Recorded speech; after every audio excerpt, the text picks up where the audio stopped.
Welcome to Lending Forward, a podcast where we're lending every bit of what we know to our listeners. From real conversations and lessons learned deep within the industry to education and forward thinking. Together, we're lending forward.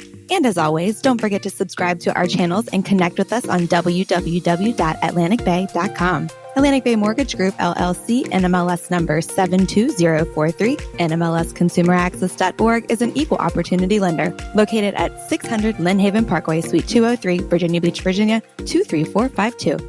Welcome to another episode of Lending Forward. I'm your host, Taylor Ellard, and joining us today is the one and only Ginny Phillips. Ginny, you are just one, very humble, and we love you, and two, hilarious, but three, you are one of our top producers consistently, and I am so honored that you are on our show today. So welcome. Well, thanks for inviting me, Taylor. I'm excited to be here. I am a huge Lending Forward fan. So thank you. Well, this has been in the works for a while now. And given that it's Military Appreciation Month and next month is Homeowner Appreciation, I think we just need to talk about military as a whole, VA loans as a whole, and you know it like the back of your hand. So tell us, what do you remember even your first ever VA loan? Oh gosh. I do not, but I'll tell you what I loved about the VA loan when I finally wrapped my arms around it is 100% financing. I mean, does it get any better than that? No. It's the one benefit that the military, the government has actually gotten right.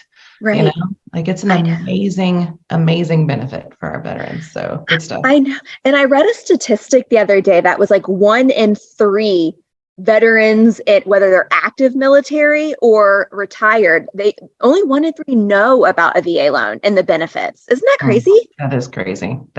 Well, it's a lot like all the mortgage stuff, right? It's financial education in general. We just aren't doing a good job of teaching our kids in school. And then I think when these kids sign up, like it should be one of the main things we chat about. I mean, it's huge. Right. I know.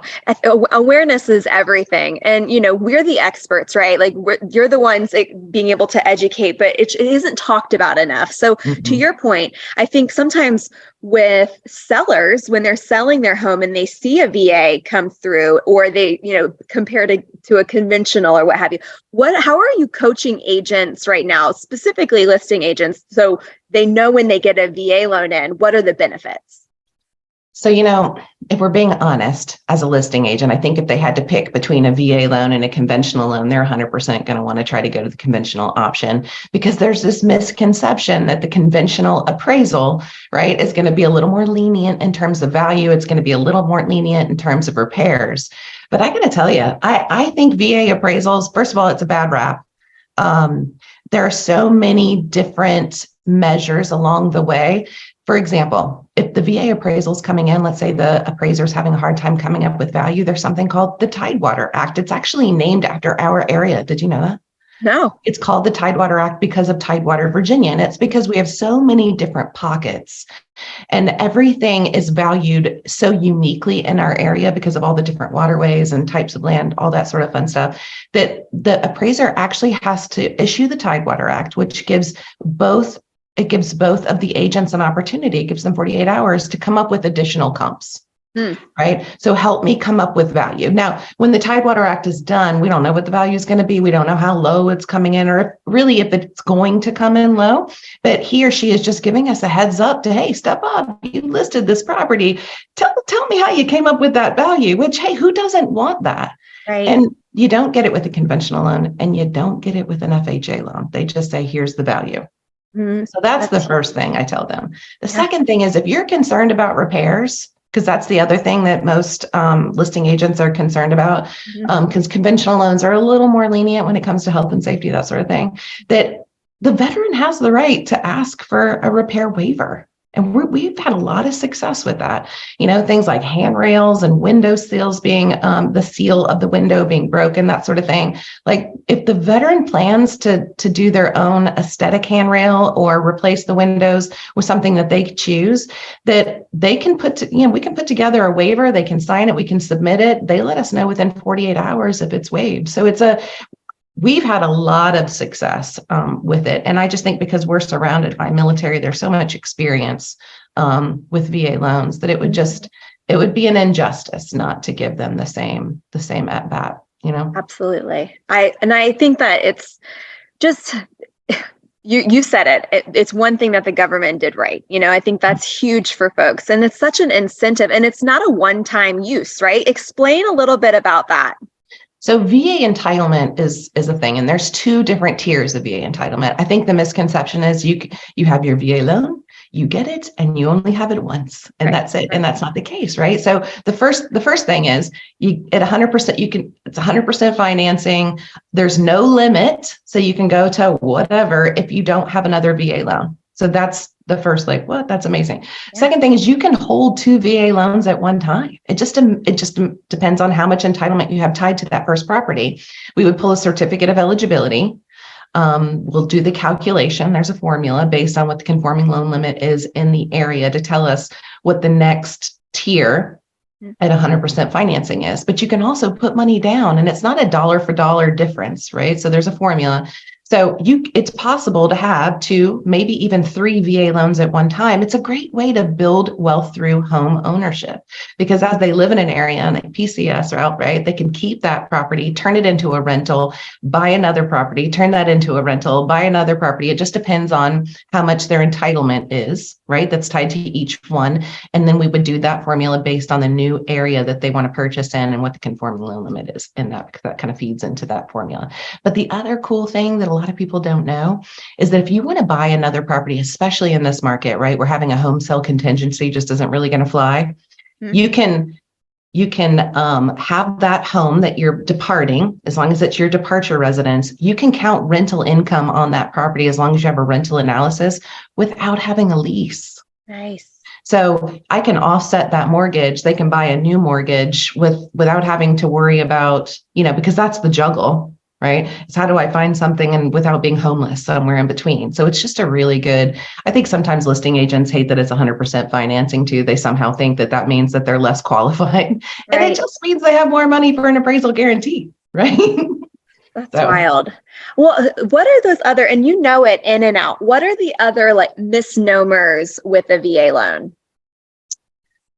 Gosh, well, I think the biggest one is having more than one VA loan at a time. Right. A lot of people think that they're strict in terms of debt to income ratio, and they're not. As long as you have 120% of your residual income, you can go up until you have an approved eligible. I think I had one that was approved up to 61 debt to income ratio, which is crazy. That's crazy. Being able to count that rental income on the departure residence is also huge. And there's stuff with entitlement too. And if they're in the military, they have to be in the military. They can't be separating within the first 12 months. We have to kind of tackle that each time. But if they're able to re-enlist, they can certainly state that that's their intention as well. So I just think it's one of those things that people are concerned because it's VA and they're doing 100% financing that somehow they're less qualified, and they're not. It's actually the most lenient. Yeah. The most lenient. I would say FHA is right behind it too. There's so much flexibility. That's huge. I mean, this is all amazing. And I think the other piece of it too is, one, the awareness piece of it. But let's just say you've got somebody getting ready to relocate. Okay. My thought is going to, and then deployment and stuff. And so families. So you're thinking, tell us a little bit about the closing piece of it, and just the uncertainty of where they're going to be. How are you kind of coaching your buyers through that? Well, every military family relocation is unique, right? So understanding the timing and who's going to be at closing, who's not going to be at closing. And sometimes you have orders, but your orders don't put you somewhere for 6 months, but your spouse needs to get the kids there, right? So they can get them all set up for school. Then your spouse can actually take occupancy. That counts as the 60-day occupancy rule.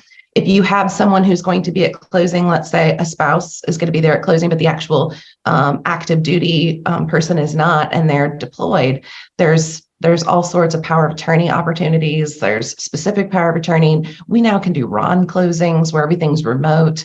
So you can actually have an online notary just like we are right now, side by side. Right. And he or she can be signing on ship, right? In the middle of the ocean. Yeah. And there's an online notary. I mean, it's just crazy the flexibility that can take place now. So yeah, I just truly believe, and the interest rate is the lowest of all. Like, right. why wouldn't you allow someone to have the lowest payment option available? And the cool thing too, now knowing that, mortgage rates follow inflation, as we're getting a hold on inflation, we're going to see rates come down, that with a VA loan, there's always the VA streamline refi. So after they've made 6 payments, they've been in the property 7 months, they can do a VA streamline. If the interest rates improve by at least half a point, and it makes sense in terms of, break even. I mean, a streamline, the reason it's called a streamline, it's really called a VA interest rate reduction loan, right? A VA IRRL, is because there's no income verification. Don't even really need a credit score. We're not going to take a look at your assets. You basically you give us a copy of your mortgage statement, your insurance, your photo ID, and then you go to closing. It's amazing. Yeah.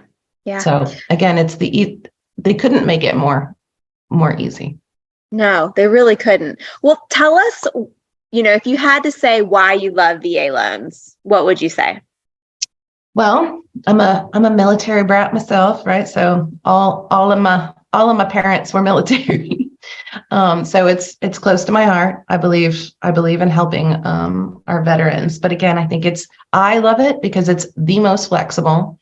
There's fewer documents, there's fewer verifications. Like I said, there's lots of flexibility with that appraisal. And 30 days, we can close them in some cases in 3 weeks. The only caveat I would say with a VA loan is the appraiser has up to 14 days to get it back to us. That's kind of a guideline. But we're finding now, with the volume and the pipelines being a little skinnier, that we're getting them back much sooner. So yeah. Awesome. Well, good. Well, all right. I'm going to ask you, because you're on Lending Forward. Tell us, how is Ginny Phillips lending forward this year? Gosh, I have committed to being more than just an estimate and pre-approval mortgage banker. And, if I'm being completely transparent and honest, I thought I was amazing. The faster I could get the letter and the estimate out, that was my differentiating factor, right? That was my core competency. Like, I was all about the fast. Right. And fast is good, but we're also now becoming more consultants. So we are anticipating what their question is going to be. I've been doing this 18 years, right? We close over 300 loans a year. So we know the question. So why are we not using that knowledge? And instead of waiting for them to ask the question, go ahead and present all of the answers in the very first contact. And so what I mean by that is, let's say you say, I'm interested in a $250,000 loan, but I really want my payment to be X, and I know that 250 is not that payment. So I'm going to give you 250. I'm going to show you what that payment is. I'm going to do a side-by-side comparison in $15,000 to $20,000 increments down to the actual payment that you want, so that you can see. And I'm not just going to give it to you in a side-by-side comparison. We're going to do a video, and we're going to share screen, and I'm going to explain that side by side. This is what you said that you were looking for in terms of purchase price. This is what it looks like with payment. However, your payment that you really want, that translates into this. But I'm going to show you all the in between, because you and I both know that as you look for property, it's a process. Right? You go and you see the first one and you're like, oh, well, let me up it 50 grand. And then you go see that one, you're like, I might be able to stretch it 75 grand. You see what I'm saying? So it's a process. So if I can give you all of that information in that first contact, then I feel like I'm building trust in that way. The other thing that we're being really intentional about, because rates, traditionally change once a day. However, we're finding they're changing multiple times within the same day, because it's just crazy out there. So we're giving like a 4-day median rate. And I'm being very specific in the conversation I'm saying about rates is, I'm doing this because I need you to be okay if rates go up or if they go down. I'm doing you an injustice if I say, this is my best rate, and you make a decision to buy this property based on the best rate. And then when it comes time to lock, that best rate's not available without paying 2 points, right? But if you mentally become prepared for this median rate, then if it goes up a little bit, comes down a little bit, that's really it's not a mental shift for you any longer, right? Because you've already wrapped your brain around that. So different for us is that we're slowing down to speed up. We really are trying to become more, instead of just bam, bam, bam, conveyor belt, get them. Like, I really want to make sure that I answer all of your questions and I'm anticipating those from the get. I love it. I love it. You're being intentional, and it will show through so much. I mean, you've already crushed it. So I can't even imagine how much more you're going to capture, which will be amazing. But we so appreciate you being on Lending Forward. You are such a wealth of knowledge, and we love you. Anyway, thank you for being on. Taylor, I love you too. Thanks again for listening to the Lending Forward podcast powered by Atlantic Bay Mortgage Group. Don't forget to tune in next week and make sure you subscribe to our channel. Remember, we all play a part in lending forward. So go lend something forward today.